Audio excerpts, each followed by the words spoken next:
In this video, we're going to have a look at how to multiply by both a 1 and 2-digit number. To do this, we're going to have a look at a column method of multiplication. To do this, you want to lay out your numbers in the same way as what you would an addition or subtraction question. That means aligning your units to the right hand side. Have a look at how I've done it for our first question, which is 724 times by 3.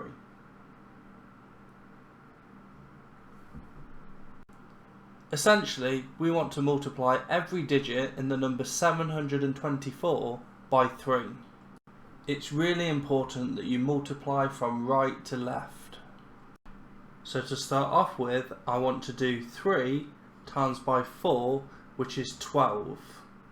I'm going to write my 2 in the first column and carry the 1 over into the next column. Next, I want to work out 3 times by 2, which is 6, but I need to remember about the 1 that I've carried over, which gives me 7 in total. Lastly, I want to do the 3 times 7, which is 21, so I'm going to put the 1 in this column and carry the 2 over into my final column. Because I have no more calculations left to do, that means the 2 simply moves into my final column. This gives me an answer of 2,172. We can use a similar method to work out our second example, which is 154 times 23. As with before, you can write this as if it was an addition or subtraction question by aligning your units to the right. Have a look at how I've done it for the second example.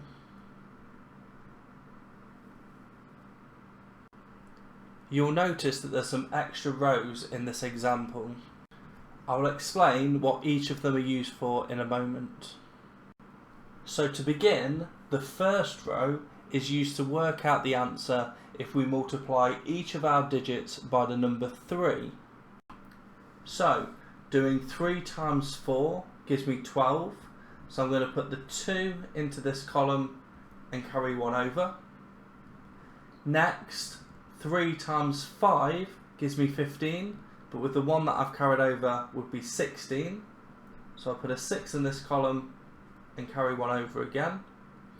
And finally, 3 times 1 is 3, plus the 1 that I've carried over is 4.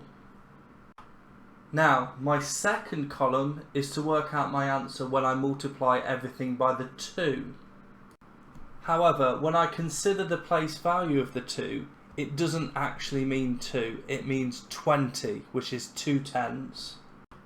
That means I need my answer to be 10 times bigger than just multiplying by 2. This means I'm going to start off by writing a 0 in the first column of my second row. This 0 is going to make my answer 10 times bigger, so when I multiply by 2, it's actually like I've multiplied by 20. So carrying on, the first calculation of my second row is going to be 2 times 4, which is 8. Put that into this column. Next, I need to do 2 times 5, which is 10. So I'm going to put a 0 and carry 1 over. And finally, I have 2 times 1, which is 2, plus the 1 that I've carried over is 3 in total. The final thing that I need to do to get my answer is add these 2 rows together. So again, starting from the right, I have 2 add 0, which is 2. Next, 6 add 8 is 14, so I'm going to put a 4 and carry the 1 on. My next column has 4 add 0, which is 4, plus the 1 that I've carried over is 5 in total. And then finally, there's a 3 by itself, so I can just write that down. This means that my final answer is 3,542.